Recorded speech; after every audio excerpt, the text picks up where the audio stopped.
Hello, welcome back to learn economy and Malayalam. ഇന്ന് നമ്മൾ നോക്കാൻ പോകുന്നത് ഇൻസ്ട്രുമെന്റ് ഓഫ് ട്രേഡ് പോളിസി എന്നുള്ള കോൺസെപ്റ്റ് ആണ്. അപ്പൊ ഇതെന്താണെന്ന് നോക്കാം. ട്രേഡ് എന്ന് പറയുമ്പോൾ നമ്മൾ എക്സ്പോർട്സ് അതിൽ പെടുന്നതാണ്, ഇമ്പോർട്ട്സ് അതിൽ പെടുന്നതാണ്. അതായത് നമ്മുടെ കയറ്റുമതിയും ഇറക്കുമതിയും. നമുക്ക് ഏതെങ്കിലും ഒരു കമ്മോഡിറ്റീസ്, നമ്മുടെ രാജ്യത്ത് ഏതെങ്കിലും ഒരു കമ്മോഡിറ്റി പ്രൊഡ്യൂസ് ചെയ്തിട്ട് അതിൽ കുറച്ച് സർപ്ലസ് ഉണ്ടെങ്കിൽ, നമ്മുടെ ആവശ്യം കഴിഞ്ഞിട്ട് അതിൽ സർപ്ലസ് ഉണ്ടെങ്കിൽ നമ്മൾ എന്ത് ചെയ്യും, അത് മറ്റു രാജ്യങ്ങളിലേക്ക് കയറ്റി അയക്കും. So this is what is known as exports. ഇനി ഇമ്പോർട്ട്സ് എന്താണ്? നമുക്ക് ഏതോ ഒരു പ്രൊഡക്റ്റ് അല്ലെങ്കിൽ ഏതെങ്കിലും ഒരു പ്രൊഡക്റ്റിന്റെ ആവശ്യമുണ്ട്, ബട്ട് നമ്മുടെ രാജ്യം അത് പ്രൊഡ്യൂസ് ചെയ്യുന്നില്ല, അതിന് വേണ്ട ടെക്നോളജി ഓർ അതർ റിസോഴ്സ് നമ്മുടെ രാജ്യത്ത് ഇല്ല. അപ്പൊ നമ്മൾ എന്ത് ചെയ്യും? നമ്മൾ ആ പ്രൊഡക്റ്റ് മറ്റൊരു രാജ്യത്തിൽ നിന്നും ഇറക്കുമതി ചെയ്യും, വിച്ച് ഇസ് ഇമ്പോർട്ട്സ്. സോ നമ്മൾ എക്സ്പോർട്ട് ചെയ്യുമ്പോഴും ഇമ്പോർട്ട് ചെയ്യുമ്പോഴും ശ്രദ്ധിക്കേണ്ട കാര്യം, നമ്മളുടെ ട്രേഡ് പാർട്ട്ണറുമായിട്ട് നമുക്കൊരു എഗ്രിമെന്റ് ഉണ്ടായിരിക്കണം.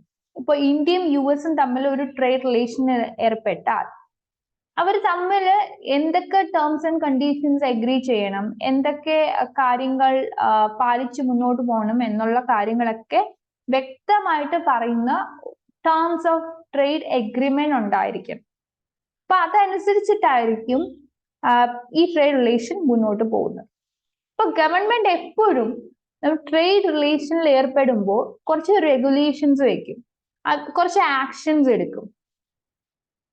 ഇതെല്ലാം എന്തിനാണ് എടുക്കുന്നതെന്ന് വെച്ചാൽ സ്മൂത്ത് ആയിട്ടുള്ള ഒരു ട്രേഡ് റിലേഷൻ നമ്മുടെ ട്രേഡ് പാർട്ട്ണറുമായിട്ട് മുന്നോട്ട് കൊണ്ടുപോകാൻ വേണ്ടിയിട്ടാണ്.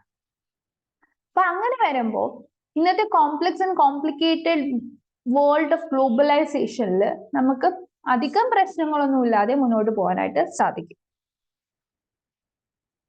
ഇനി നമ്മൾ നോക്കേണ്ടത് എന്താണ് ട്രേഡ് പോളിസി ഇൻസ്ട്രുമെന്റ്സ് എന്നാണ്.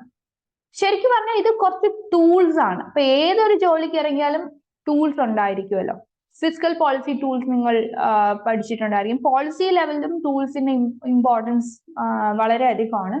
മോണിറ്ററി പോളിസി ടൂൾസ് ഉണ്ട്, അതേപോലെ നമുക്ക് ട്രേഡ് പോളിസി ടൂൾസും ഉണ്ട്, അല്ലെങ്കിൽ ഇൻസ്ട്രുമെന്റ്സ്. എന്തിനാണ് ഇത് എടുക്കുന്നത്? ട്രേഡ് റെഗുലേറ്റ് ചെയ്യാൻ വേണ്ടിയിട്ടാണ്.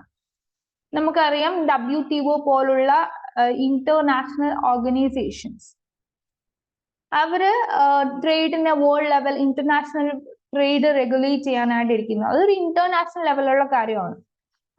WTO ഇന്റർനാഷണൽ ലെവലിലാണ് ട്രേഡ് റെഗുലേറ്റ് ചെയ്യുന്നത്. പക്ഷെ ഓരോ നേഷനും അവരുടെ ഇൻട്രസ്റ്റ് പ്രൊട്ടക്ട് ചെയ്യാൻ വേണ്ടിയിട്ടും മറ്റുള്ളവരെ ദോഷകരമായിട്ട് ബാധിക്കാണ്ടിരിക്കാൻ വേണ്ടിയിട്ടും കുറച്ച് ടൂൾസ് യൂസ് ചെയ്യും, ഇൻസ്ട്രുമെന്റ്സ് യൂസ് ചെയ്യും. അപ്പം മറ്റുള്ളവരെ ദോഷകരമായിട്ട് ബാധിക്കരുത് എന്നുള്ളതിനേക്കാൾ നമ്മുടെ രാജ്യത്തെ പ്രൊട്ടക്ട് ചെയ്യണം.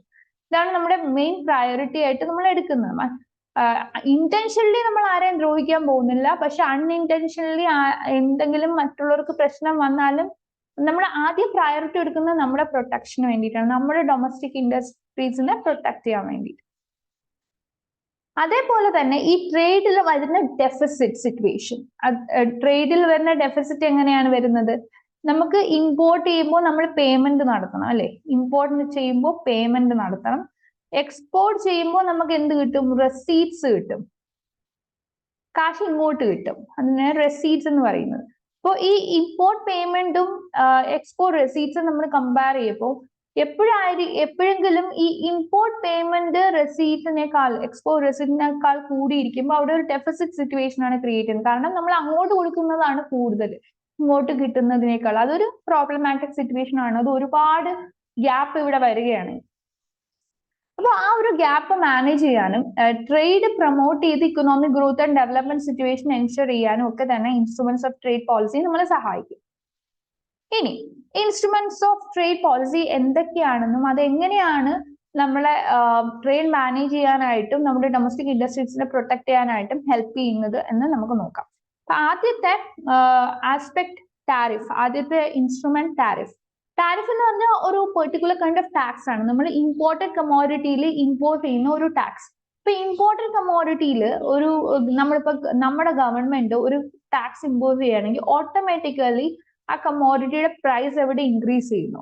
അപ്പൊ അത് ഇന്റർനാഷണൽ മാർക്കറ്റിൽ കേസ് എടുക്കുകയാണെങ്കിൽ അത് മോർ എക്സ്പെൻസീവ് ആയിട്ട് വരുന്നു. അപ്പോൾ നമ്മൾ എന്താണ്, നമ്മൾ ഈ കമ്മോഡിറ്റി പ്രൈസ്, നമ്മൾ ഈ കമ്മോഡിറ്റി ടാരിഫ് ഇമ്പോസ് ചെയ്തു, അപ്പൊ അതിന്റെ പ്രൈസ് കൂടി. ഇപ്പൊ നമ്മുടെ മാർക്കറ്റിൽ ഈ കമ്മോഡിറ്റി എത്തുമ്പോഴേക്കും അതിന്റെ പ്രൈസ് കൂടും. അങ്ങനെ വരുമ്പോ ഈ ഒരു കമ്മോഡിറ്റി മോർ എക്സ്പെൻസീവ് ആയിട്ട് നമ്മുടെ മാർക്കറ്റിൽ അനുഭവപ്പെടുന്നത് വഴി ലെസ് കോമ്പറ്റീറ്റീവ് ആയിട്ട് മാറുന്നു. അതായത് നമ്മളുടെ ഡൊമസ്റ്റിക് ഇൻഡസ്ട്രീസ് പ്രൊമോട്ട് ചെയ്യുന്ന കമ്മോഡിറ്റിയുടെ പ്രൈസും ഈ കമ്മോഡിറ്റി ഇമ്പോർട്ട് ചെയ്ത കമ്മോഡിറ്റിയുടെ പ്രൈസും നമ്മൾ കമ്പയർ ചെയ്യുമ്പോൾ നമ്മുടെ ഡൊമസ്റ്റിക് ഇൻഡസ്ട്രീസ് പ്രൊഡ്യൂസ് ചെയ്ത കമ്മോഡിറ്റിയുടെ പ്രൈസ് നമുക്ക് കമ്പാരിറ്റീവ്ലി കുറവായിട്ട് ഫീൽ ചെയ്യും.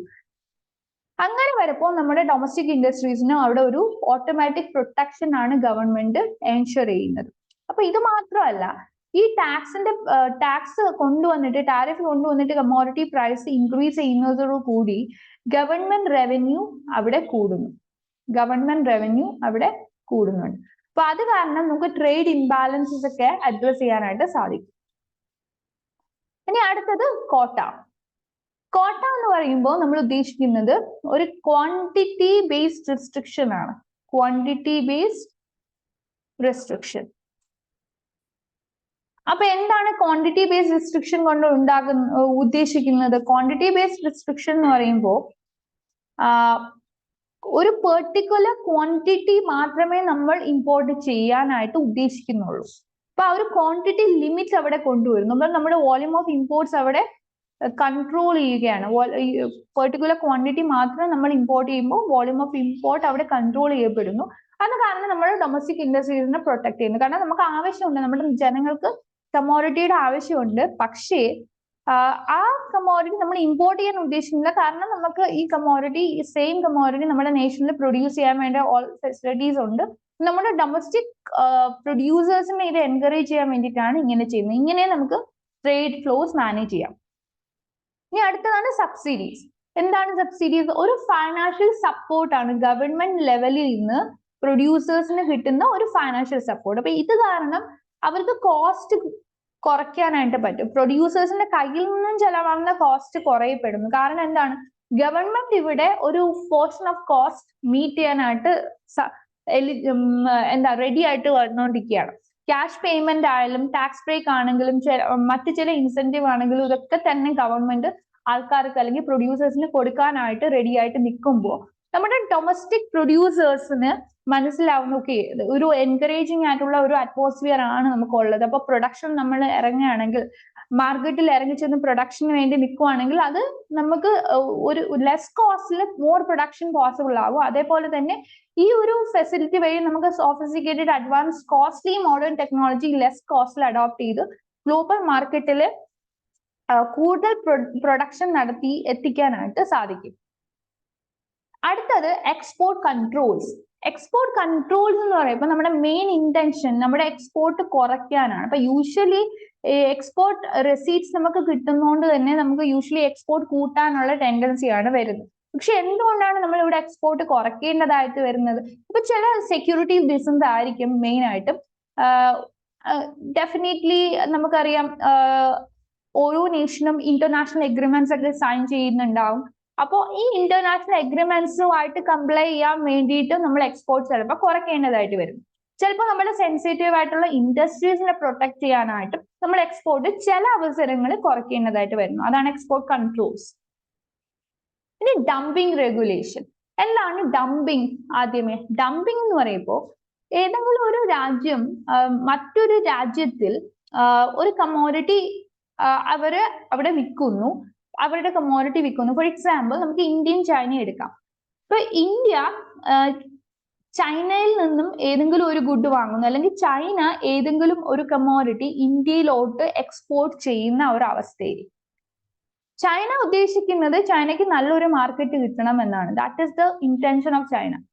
അപ്പം ചൈനയ്ക്ക് മാക്സിമം സെയിൽസ് പോസിബിൾ ആവാനായിട്ട് ചൈന ഇവിടെ എന്ത് ചെയ്യുന്നു വെച്ചാൽ നമ്മുടെ ഇന്ത്യൻ പ്രൊഡക്ട്സ് ഇന്ത്യയിൽ വിൽക്കുന്ന റേറ്റിനേക്കാൾ ചൈന പ്രൊഡ്യൂസ് ചെയ്യുന്ന ഈ സെയിം സബ്സ്റ്റിറ്റ്യൂട്ട് കമ്മോഡിറ്റി ചൈന ഇവിടെ Indian indigenous product, Indian domestic product വിൽക്കുന്നതിനേക്കാൾ വില കുറവിൽ വിൽക്കുന്നു. അപ്പൊ യൂഷ്വലി നമ്മൾ എന്തായിരിക്കും ചെയ്യുക? പ്രൈസ് കമ്പയർ ചെയ്യുമ്പോൾ ഇന്ത്യയിൽ പ്രൊഡ്യൂസ് ചെയ്യുന്ന ഈ പ്രൊഡക്റ്റിനെക്കാളും ചൈന കൊണ്ടുവന്ന ചൈനീസ് പ്രൊഡക്റ്റിനാണ് വില കുറവ്. അപ്പൊ യൂഷ്വലി ആൾക്കാർക്ക് ഒരു ടെൻഡൻസി ഉണ്ട് വില കുറയുന്ന പ്രൊഡക്റ്റിലേക്ക് മാറാനായിട്ട്. വില കുറഞ്ഞ പ്രൊഡക്റ്റ് ആയിരിക്കും നമ്മൾ കൂടുതൽ വാങ്ങുന്നത്. അപ്പൊ ഇങ്ങനെ പോവുകയാണെങ്കിൽ നമ്മുടെ ഇന്ത്യയിലെ പ്രൊഡ്യൂസേഴ്സിന് എന്ത് സംഭവിക്കും? ഇന്ത്യൻ പ്രൊഡ്യൂസേഴ്സിന് അതൊരു ലോസ് ആയിരിക്കും. ബിക്കോസ് അവരുടെ പ്രോഡക്റ്റ് ആരും വാങ്ങുന്നില്ല, അവരുടെ മാർക്കറ്റിൽ ഡിമാൻഡ് ഇല്ല. അങ്ങനെ വരുമ്പോൾ അവർക്കൊരു മാർക്കറ്റ് അവിടെ ക്രിയേറ്റ് ചെയ്യാൻ പറ്റാണ്ട് ഒരു ലോസ് സിറ്റുവേഷൻ അവർക്ക് ഫേസ് ചെയ്യേണ്ടി വരുന്നു. അത് കാരണം most of the Indian producers producing that particular product അവർ ആ മാർക്കറ്റിൽ നിന്നും എക്സിറ്റ് ചെയ്യേണ്ടതായിട്ട് വരുന്നു. കാരണം ഇവിടെ നമ്മളൊരു ഹെൽത്തി കോമ്പറ്റീഷൻ അല്ല കാണുന്ന, ഒരു അൺഫെയർ കോമ്പറ്റീഷൻ ആണ്. അപ്പൊ നമ്മുടെ ഡൊമസ്റ്റിക് ഇൻഡസ്ട്രീസിനെ പ്രൊട്ടക്ട് ചെയ്യാൻ വേണ്ടിയിട്ട് ഗവൺമെന്റ് എന്ത് ചെയ്യുന്നു? കുറച്ച് റെഗുലേഷൻസ് എടുത്ത് അല്ലെങ്കിൽ ആന്റി ഡംപിങ് പോളിസീസ് ഒക്കെ കൊണ്ടുവന്നിട്ട് ഇങ്ങനെയുള്ള ഡൊമസ്റ്റിക് ഇൻഡസ്ട്രീസിനെ പ്രൊട്ടക്ട് ചെയ്തിട്ട് ഫോറിൻ കമ്പനീസിനെ അല്ലെങ്കിൽ ഫോറിൻ ഇൻഡസ്ട്രീസിനെ കുറച്ചൊന്ന് ലിമിറ്റ് ചെയ്യുന്നു. അടുത്ത ട്രേഡ് അഗ്രിമെന്റ്സ്. സോ ഞാൻ നേരത്തെ പറഞ്ഞതുപോലെ നമ്മൾ എപ്പോഴെങ്കിലും ഒരു പെർട്ടിക്കുലർ കൺട്രിയുമായിട്ട് ട്രേഡിൽ ഏർപ്പെടുന്നതിന് മുന്നേ നമ്മൾ ഒരു memorandum of understanding MOU sign ചെയ്യും. ആ memorandum of understanding terms and conditions എല്ലാം തന്നെ വളരെ ക്ലിയർ ആയിട്ട് പറയുന്നുണ്ടാവും. ഈ ടേംസ് ആൻഡ് കണ്ടീഷൻസ് ആയിരിക്കും പിന്നീട് നമ്മുടെ ട്രേഡിനെ മുന്നോട്ട് നയിക്കുന്നത്. അപ്പോൾ ഈ ടേംസ് ആൻഡ് കണ്ടീഷൻസിൽ ടാരിഫിനെ പറ്റി, കോട്ടയെ പറ്റിയിട്ട്, പ്രൈസിനെ പറ്റിയിട്ട് ഇതൊക്കെ തന്നെ പറയുന്നുണ്ട്. ഈ രണ്ട് നേഷൻസും ട്രേഡ് പാർട്ട്നേഴ്സ് ആയിട്ടുള്ള രണ്ട് നേഷൻസും ഈ ടേംസ് ആൻഡ് കണ്ടീഷൻസ് അനുസരിച്ച് തന്നെ മുന്നോട്ട് പോവുകയാണെങ്കിൽ ഡെഫിനറ്റ് ആയിട്ട് ഓരോരു ഇക്കണോമിക് ഓപ്പറേഷനും ഗ്രോത്തിനും ഒക്കെ തന്നെ പോസിബിലിറ്റി ഉണ്ടാകും. അതല്ലെങ്കിലാണ് അവിടെ പ്രോബ്ലംസ് വരുന്നത്. അടുത്ത ട്രേഡ് റെമഡീസ്. ട്രേഡ് റെമഡീസ് എന്ന് പറയുമ്പോൾ ആന്റി ഡംപിങ് ഡ്യൂട്ടീസ് എല്ലാം വരുന്നുണ്ടാവും. ചിലപ്പോൾ കുറച്ച് സേഫ് ഗാർഡ്സ് റിലേറ്റഡ് ആയിട്ടുള്ള ആസ്പെക്ട്സ് വരും. ഇതൊക്കെ ഷോർട്ട് ടേം ആയിട്ടുള്ള കാര്യങ്ങളാണ്, ഷോർട്ട് ടേം ആസ്പെക്ട്സ്. എന്തിനാണ് ഇതൊക്കെ എടുക്കുന്നത്? അൺഫെയർ ട്രേഡ് പ്രാക്ടീസസ് നമുക്ക് കുറയ്ക്കണം. അൺഫെയർ ട്രേഡ് പ്രാക്ടീസസിനെയാണ് നമ്മൾ കുറയ്ക്കേണ്ടത്. അതിനെയാണ് നമ്മൾ ലിമിറ്റ് ചെയ്യേണ്ടത്. അപ്പൊ അതിന് വേണ്ടിയിട്ട് കുറച്ച് റെമഡീസ് എടുക്കണം. ചിലപ്പോൾ പെട്ടെന്ന് തന്നെ ഇമ്പോർട്ട്സ് കൂടുന്ന ഒരു അവസ്ഥ വരെ ഉള്ള ചാൻസ് ഉണ്ട്. അപ്പൊ നമുക്കറിയാം ഡംപിങ് പോലെയുള്ള പ്രശ്നങ്ങളൊക്കെ വരികയാണെങ്കിൽ നമ്മുടെ ഡൊമസ്റ്റിക് ഇൻഡസ്ട്രീസിനെ പ്രൊട്ടക്ട് ചെയ്യാനായിട്ട് ഭയങ്കര ബുദ്ധിമുട്ടായിരിക്കും. അത് ചിലപ്പോൾ നമ്മുടെ ട്രേഡ് പാർട്ട്ണറുമായിട്ടുള്ള ഒരു ബാഡ് റിലേഷൻഷിപ്പില് അതിന് വഴിയൊരുക്കുന്ന ഒരു അവസ്ഥയിലേക്ക് അത് നയിക്കുന്നതുമായിരിക്കും. അതുകൊണ്ട് അത്തരത്തിലുള്ള ഇൻസ്ട്രുമെന്റ്സ് നമ്മൾ ഇവിടെ എടുക്കണം. അടുത്തത് കസ്റ്റം വാല്യുവേഷൻ. വാല്യൂ ഓഫ് ഇമ്പോർട്ട്സിനെ ബേസ് ചെയ്തിട്ടാണ് ഈ കസ്റ്റം വാല്യൂഷൻ എടുക്കുന്നത്. എന്തിനാണ് വാല്യൂ ഓഫ് ഇമ്പോർട്ട്സിനെ എടുക്കുന്നത്? ഈ വാല്യൂ ഓഫ് ഇമ്പോർട്ട്സിന്റെ കേസ് മനസ്സിലാക്കിയാൽ മാത്രമേ, അല്ലെങ്കിൽ ഒരു ഇമ്പോർട്ടന്റ് കമോഡിറ്റിയുടെ വാല്യൂ മനസ്സിലാക്കിയാൽ മാത്രമേ നമുക്ക് അതില് ഇമ്പോസ് ചെയ്യാനുള്ള ഡ്യൂട്ടീസിന്റെയും ടാക്സസിന്റെയും ഒക്കെ റേറ്റിൽ എത്തിച്ചേരാനായിട്ട് സാധിക്കും. അപ്പൊ ഇത് കാരണം നമുക്ക് ഒരു അണ്ടർ ഇൻവോയ്സിങ് റിലേറ്റഡ് ആയിട്ടുള്ള പ്രോബ്ലംസും ആൾക്കാര് അതായത് കറക്റ്റ് ഡ്യൂട്ടീസ് സമയത്ത് അടയ്ക്കാതിരിക്കുന്നത്, അങ്ങനെയുള്ള ഒരു പ്രവണതയൊക്കെ തന്നെ നമുക്ക് റെഡ്യൂസ് ചെയ്യാനായിട്ട് സാധിക്കും എന്നാണ് കസ്റ്റംസ് വാല്യുവേഷൻ കൊണ്ട് ഉദ്ദേശിക്കുന്നത്. സോ അപ്പൊ നമുക്ക് ഒരുപാട് trade instruments, trade policy instruments നമ്മൾ കണ്ടു. അപ്പൊ ഇതൊക്കെ തന്നെ നമ്മുടെ ട്രേഡ് പോളിസിയെ വ്യക്തമായിട്ട് വൃത്തിയായിട്ട് മുന്നോട്ട് കൊണ്ടുപോകാൻ വേണ്ടിയിട്ടാണ്. ട്രേഡ് എന്നുള്ള ഒരു പ്രാക്ടിക്കൽ ആപ്ലിക്കേഷനിലോട്ട് വരുമ്പോൾ അതിനെ വ്യക്തമായിട്ട് വൃത്തിയായിട്ട് കൊണ്ടുപോകാൻ വേണ്ടിയിട്ട് നമ്മുടെ ഗവൺമെന്റ്സ് എടുക്കുന്ന കുറച്ച് പോളിസി ആസ്പെക്ട്സ് ആണ് ഇവിടെ ഉദ്ദേശിക്കുന്നത്. അപ്പൊ അത് നമ്മുടെ ട്രേഡിനെ ഇന്റർനാഷണൽ ലെവൽ ട്രേഡിനെ റെഗുലേറ്റ് ചെയ്യുന്നു, മാനേജ് ചെയ്യുന്നു. അങ്ങനെ നമുക്ക് economic as well as strategic objectives achieve ചെയ്യാനായിട്ട് പെട്ടെന്ന് തന്നെ സാധിക്കും. അപ്പോൾ ഇതാണ് ഇന്നത്തെ topic of discussion. Thank you for watching.